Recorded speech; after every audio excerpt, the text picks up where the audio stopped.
Emily stood under the steaming shower, her hands pressed against the cold tiles as hot water streamed down her trembling body. She scrubbed her skin mercilessly, as if she could erase the shame that clung to her soul. But no amount of soap, no amount of scalding water, could cleanse the stain of what she had done. Her stomach twisted in knots, bile rising in her throat. She had betrayed the man she loved, not out of desire, not out of selfishness, but out of desperation. She squeezed her eyes shut, and his face appeared in her mind, Daniel. Her husband.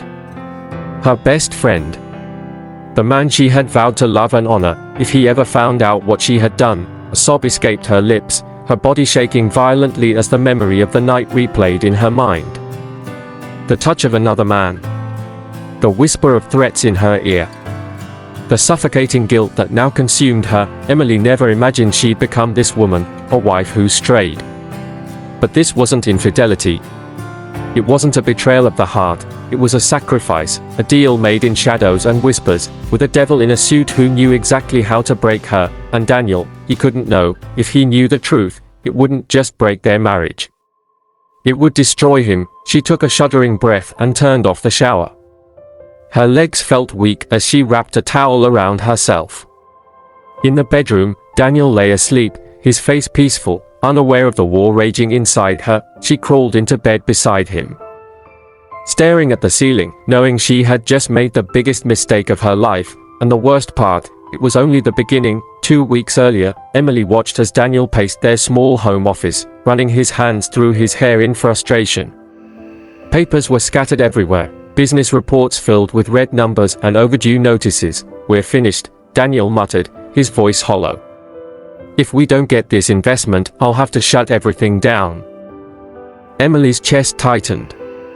She had watched her husband pour his soul into this company for the past 7 years. He had built it from the ground up, sacrificing time, sleep, and even their personal life to make it work, and now, it was all slipping away. "There has to be another way," she said, trying to sound hopeful. "There isn't." Daniel exhaled sharply. "James Donovan is our last chance. If he doesn't agree to invest, we lose everything." Emily's heart sank. James Donovan, everyone knew his name. A billionaire investor, powerful and dangerous. He didn't just do business, he owned people. "I'll talk to him," Daniel said, grabbing his car keys. Emily's stomach twisted. Something felt wrong. "Be careful," she whispered. Daniel kissed her forehead. "I'll fix this." But some problems couldn't be fixed, and some deals came with a price too high to pay. Daniel sat across from James Donovan in a private restaurant, tension thick in the air. James leaned back, swirling his glass of whiskey. He was too calm, too amused. "I admire your determination, Daniel," he said. "But why should I invest in a failing company?"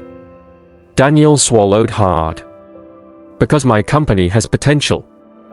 I just need time." James smirked. "Time is money. And I don't give either for free." He took a sip of his drink, then leaned forward, his voice turning low and calculating. "Your wife, Emily. She's intriguing." Daniel stiffened. "What about her?" James smiled. "Let's just say, I have certain conditions." A cold chill ran down Daniel's spine. James wasn't talking about business anymore. Daniel's grip tightened on his glass, his jaw clenching at James's words. "Emily, why was this man bringing up his wife? What exactly do you mean by conditions?" Daniel asked, trying to keep his voice steady. James smirked, taking another sip of his whiskey. His eyes glowed with amusement, like a predator toying with its prey. "I'll be blunt, Daniel. I don't just invest in numbers. I invest in people. And your wife." He chuckled, shaking his head. "She's the kind of woman a man like me would be interested in." Daniel felt his stomach drop. Relax," James interrupted smoothly. "I'm not talking about taking her from you permanently." He leaned in, his voice dropping to a chilling whisper. "Just for one night." Daniel's blood ran cold, his entire body tensed. rage boiling beneath his skin. He wanted to leap across the table, punch that smug grin off James's face, but he forced himself to stay still. This had to be a joke, right? James continued, unbothered by Daniel's silence. Think of it as a trade-off. You give me what I want, and in return, I'll save your company. Daniel's world blurred for a moment. James wanted Emily for one night, and in exchange, he'd save Daniel's business. Daniel couldn't breathe. He had expected ruthless negotiation tactics, but this was inhuman. He finally found his voice. You're out of your damn mind. James chuckled. Am I? Daniel stood up so fast his chair nearly toppled over. Go to hell, he spat before storming out of the restaurant, his heart hammering in his chest. James didn't stop him, because he knew something Daniel didn't. When desperation settled in, men always came back. That night, Daniel didn't sleep. He lay awake, staring at the ceiling, Emily's soft breathing beside him the only thing grounding him to reality. He had tried everything. Loans, banks, silent investors, nothing had worked. His company was weeks away from bankruptcy. Hundreds of employees would lose their jobs. Years of blood, sweat, and sacrifice would turn to dust, and all because he had walked away from James Donovan's monstrous offer. His mind raced. Could he live with himself if he let everything crumble? Could he live with himself if he considered it? Daniel turned, studying Emily's face in the dim light. She looked so peaceful, so trusting. He felt sick, his hands clenched into fists. No. Never. He wouldn't even tell her. She didn't need to know. But Daniel underestimated one thing. Emily already knew something was wrong. Emily noticed it immediately. The shift in Daniel's behavior. His shoulders were tense. His eyes, usually full of warmth, were distant. And worst of all, when she touched him, he flinched. He was hiding something. That night, she waited until he was in the shower before slipping into his home office. She shuffled through papers, looking for clues. Then, she saw it, a rejection letter from the last bank he had applied to. A final notice from the mortgage company, and at the bottom of the pile, James Donovan's business card. Her blood ran cold. A name whispered through the city like a shadow. James Donovan, powerful, merciless. A man who never made clean deals. Emily's heart pounded. What had he offered Daniel? And more importantly, what price was Daniel too ashamed to tell her about? Emily sat across from James Donovan in his penthouse office, the city lights glowing behind him. He smirked. I must say, I wasn't expecting you. Emily's hands trembled beneath the table, but she kept her expression blank. I want to know the deal you offered my husband, she said, her voice steady. James leaned back, his gaze predatory. Ah. So he didn't tell you? Emily's stomach tightened. That's because he loves you, James continued. Enough to protect you from making an impossible decision. Her throat was dry. Tell me. James's smirk deepened. I told him I'd save his company. For one night with you. Emily's breath hitched. A punch to the gut would have hurt less. Her mind screamed disgust, but another voice whispered desperation. Daniel was drowning, their family's future was collapsing. Her loyalty battled her morality. Then James leaned forward, lowering his voice. He said no. Emily swallowed hard. But you, James continued, his tone darkly amused, came here alone. Silence stretched between them. Emily looked down at her wedding ring, her entire world shattering. Then she slowly pulled it off, and James smiled. Because he had won. Emily didn't cry, she didn't scream, she simply endured. James was a man who took, and that night, he took her dignity, her self-respect, her soul. By the time it was over, she felt like a ghost, but she had done it. Daniel's company was saved, she had saved him.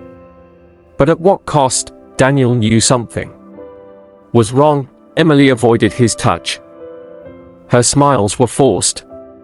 And worst of all, she wouldn't meet his eyes. Then, one night, while going through business paperwork, he found it, a transfer receipt from James Donovan's account. A lump formed in his throat.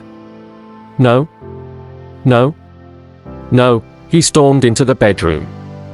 Emily, his voice shook. Tell me you didn't. She flinched at his tone. Daniel's chest tightened in horror. She didn't deny it. Instead, tears spilled down her cheeks. Daniel staggered back, as if someone had punched him. She had done it, she had sold herself to save him, and Daniel had never felt more broken. The bedroom felt like a battlefield. Emily sat on the edge of the bed, her hands trembling in her lap. Daniel hadn't moved, he just stood there, staring at her, his chest rising and falling in deep, uneven breaths. "Tell me it's not true." His voice was barely above a whisper. Emily opened her mouth, but no words came out. What was there to say? Her silence was the only answer Daniel needed. A sharp, bitter laugh escaped his lips. A sound filled with pain. "I told him no, Emily," he shouted, his voice cracking. "I said no." "But you," he let out a shaky breath, dragging his hands through his hair. "You went behind my back. And you did it anyway?" Emily's eyes welled up with tears. I did it for you, Daniel." Daniel's face twisted. "For me?" His voice was raw. "How the hell am I supposed to live with this?"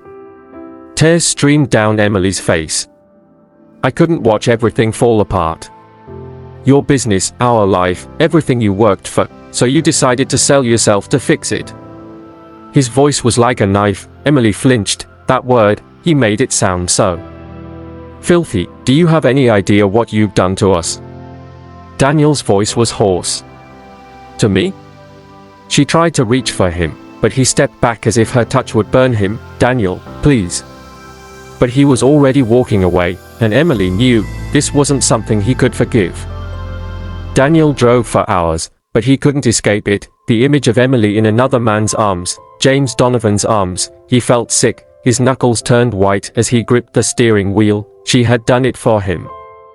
For their future. But now, what future was left? By the time he got back home, the house was dark. Silent, he found Emily sitting in the living room, still in the same spot, staring at nothing. She looked up when he walked in. "Are you leaving me?" Her voice was so small, so afraid. Daniel swallowed hard. "I don't know." Her face crumbled. A part of him wanted to hold her, comfort her. But another part, the part drowning in betrayal, hated her for what she had done. So he turned and walked upstairs, leaving her alone in the darkness. Emily thought it was over. She thought she had paid the price. But James Donovan, he wasn't finished with her. A week later, a sleek black car pulled up outside their house. Emily's blood ran cold when she saw who stepped out. James. He smiled like the devil in a tailored suit. "You look surprised," he said smoothly. "Did you really think that was a one-time deal?" Emily's heart stopped. "What are you talking about?" she whispered. James leaned in, his lips inches from her ear. "I own you now, sweetheart." Her stomach twisted. "No? That wasn't. Oh, but it is." His smirk deepened. "Your husband's business is mine. And if you want to keep it safe, you'll do exactly what I say." Emily's breath caught in her throat. The nightmare wasn't over, it was just beginning. Daniel stood by the window, watching the car drive away. He had seen James Donovan walk into his house, had seen his wife's face drain of color, and Daniel knew, the bastard wasn't done with her. A slow rage built in his chest. He may never be able to look at Emily the same way, but James was a dead man walking. Daniel pulled out his phone. His jaw clenched. He knew a man who made problems disappear, and James Donovan, he was about to become a problem. Emily sat in their bedroom, staring at herself in the mirror. She was tired of crying, tired of breaking, tired of men like James Donovan thinking they could control her. Her hands tightened into fists. If James thought she was going to be his puppet, he had another thing coming. She wiped her tears away, lifted her chin, and made a call to someone. James feared even more than Daniel, his enemy. James sat in his office, sipping his expensive whiskey, when his phone rang. A name flashed on the screen, one that made his smirk vanish. He answered cautiously. "To what do I owe the pleasure?" A cold voice replied, "I hear you've been playing games with my family." James's stomach dropped. He leaned back in his chair, forcing a chuckle. "It's just business." "Not anymore." The line went dead. James's hands curled into fists. For the first time in a long time, he was the one being hunted. Daniel met with a man named Victor. the kind of man who thrived in the shadows. I need Donovan out of my life, Daniel said, his voice hard. Victor leaned back, smirking. You want him ruined or gone? Daniel hesitated. He wanted revenge, but was he willing to cross that line? Ruined, he finally said. Take everything from him, Victor nodded. Consider it done. Daniel clenched his fists. This was only the beginning. Emily waited in a dimly lit lounge. Then he walked in, James Donovan's biggest enemy, Liam Carter, a billionaire with more power than James could ever dream of. Liam sat across from her, studying her carefully. You're either desperate or dangerous, he said. Which one is it? Emily's heart pounded. Both, Liam chuckled. I like that. She leaned forward. I want to destroy James Donovan. And I need your help. Liam's smirk grew. Now this is interesting. James arrived at his office, expecting another day of power and control. Instead, he walked into chaos. His lawyer looked pale. Donovan Industries is under investigation. Stockholders are pulling out. The feds are watching you. James froze. What the hell happened? The lawyer swallowed. Someone is coming after you, sir. James's blood turned cold. Daniel? No. Emily. His grip on his glass tightened. That woman was smarter than he thought. James stormed into Emily's house. You think you can play games with me? He growled. Emily stood her ground. I played your game. Now, I'm ending it. James chuckled darkly. You're making a mistake, sweetheart, she smirked. No, James. You made a mistake when you underestimated me. At that moment, the door swung open. Liam Carter. James stiffened. Liam grinned. Hello, old friend. James knew then. He had lost. Within weeks, James's empire crumbled. His bank accounts were frozen. His allies betrayed him. His reputation? Destroyed. And then came the final blow. Daniel made the call. Victor ensured that James was arrested, framed for crimes he was guilty of but never caught for. James screamed as the police dragged him away. And standing outside, watching it all unfold, was Emily and Daniel. Daniel sat across from Emily. The war was over. But what about them? I don't know how to forgive you, Daniel admitted. Emily's eyes shone with unshed tears. Then don't, Daniel sighed. You saved my business. But I lost my wife in the process. Emily's breath hitched. Daniel, he looked at her. I need time, Emily. But I don't want to lose you completely. A single tear slid down her cheek. Then we take it slow, Daniel nodded, and for the first time in months, there was hope. Months passed. James Donovan was in prison. Liam Carter had taken over his empire. Daniel and Emily were rebuilding, slowly, painfully, but together. One night, Daniel reached for Emily's hand. She looked up, surprised. I still love you, he whispered. Emily broke, and as she fell into his arms, she knew, some love stories don't end. They just begin again. Please subscribe, like, comment and share this video. It means a lot to us. Thank you.